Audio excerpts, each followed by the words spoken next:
Manchester United nil, Spurs 3. And obviously I'm fuming. Obviously I'm upset. Obviously that was a disgraceful performance. But having reflected for a little bit, I just want to try and give more of a calm, balanced analysis to the game and where Manchester United go from here. Because there's going to be a lot of people reacting and being reactionary, going to do all these sort of things. But fundamentally, I don't think that serves any real purpose if you care about Manchester United Football Club. So I think the first thing first here is to say is that everyone, including the manager, had a disaster class today. I can't remember the last time I've seen a Manchester United side play that poorly before. It's been a long time.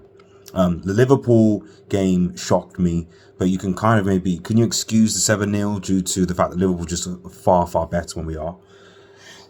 And today, I'm thinking, okay, maybe the 20 game midweek Palace is a blip. We're Palace, we're dominant, we're not putting away. Trent, same thing, we're dominant, not putting away. Here, let's at least show that we can put stuff away and we're interested. But at no point during that first half, even before the red card, were Manchester United in control. We brought in players we fought to come in to try and control the midfield. That didn't happen today. Our fullbacks were awful, both sides. People are going to go on Dalla and Matswari, even though I think they've been our best players this season. Dalla was really, really bad, but on his defence, he's not a left back, and we don't seem to have left backs, so we can go in on Dallo and Matswari, but at the end of the day, you can go in on them. Who's going to come in to replace them? So you got to think about that. These are the things you got to be thinking about. Really, aside from maybe Onana, who kind of kept the score down, maybe Garnacho, though I didn't think he helped defensively that much.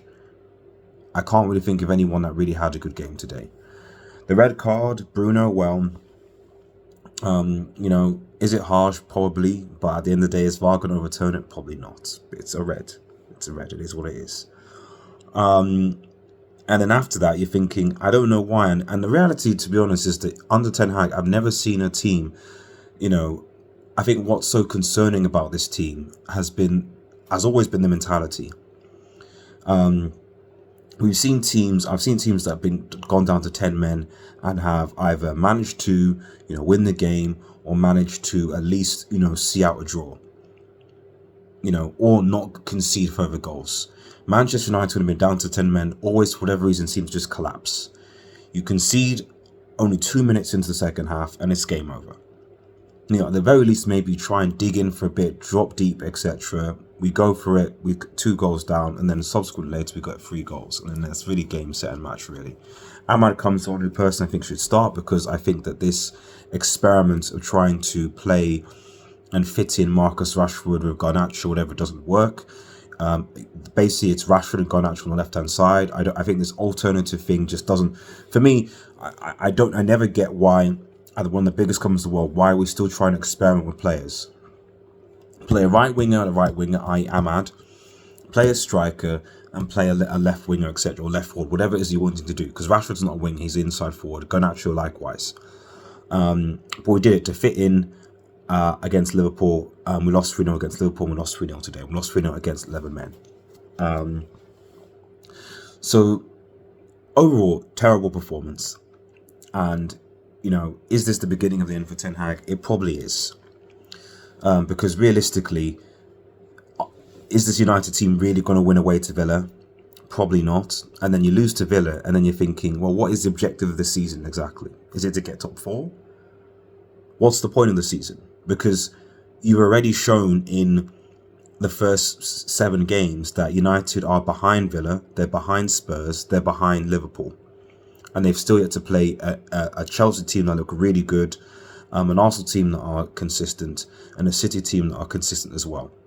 So you're already saying that United are behind at least 7 teams, and not including like of Newcastle. We lost to Brighton away, so you can make it argue we're behind them. So I've already said maybe 8 or 9 teams there. So essentially, United would probably be in and around where they were last season, 8th, 9th, etc.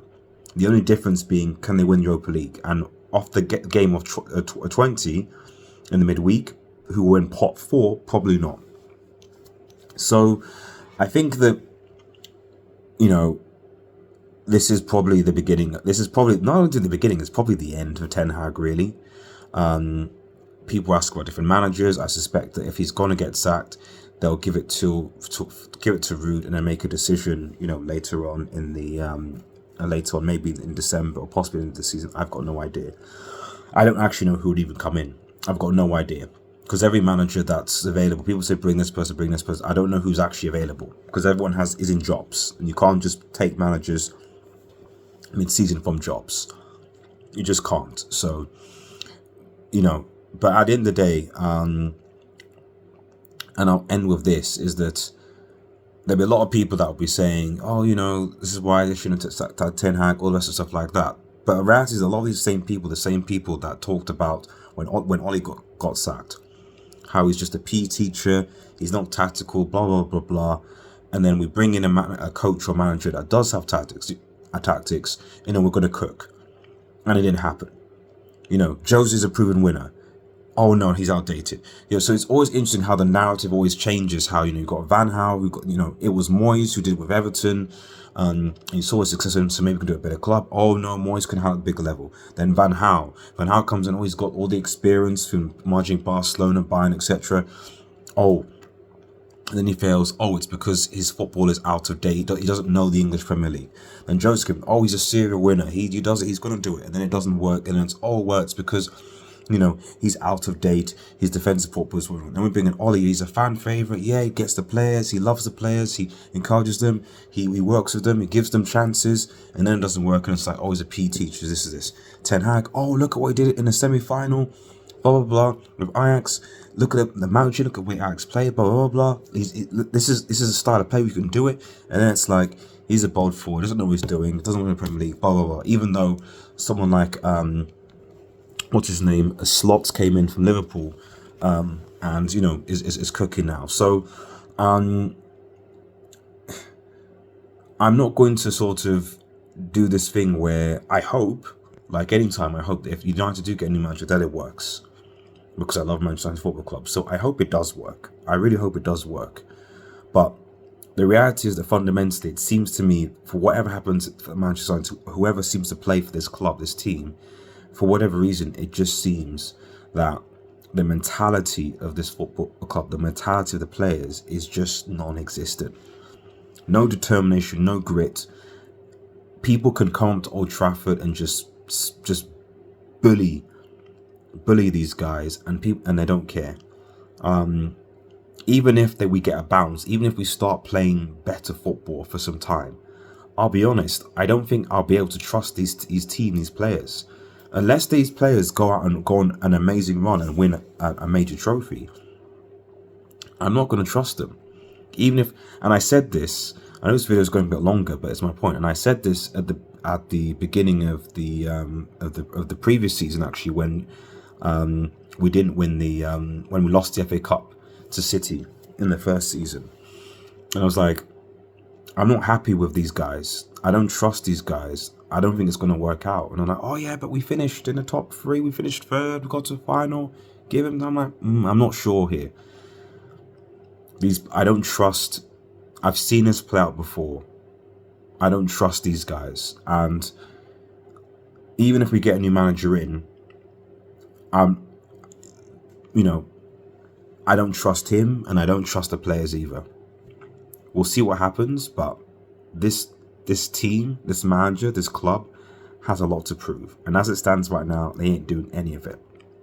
Anyway, let me know your thoughts down below. I could talk about, you know, all different players. I could talk about Bruno. I could talk about Xerxes, Dallo, all these different sort of things. But there's not really much point now. I have other videos online that will touch that. But the reality is that, you know, United's potentially going to go into further debt to make a new stadium.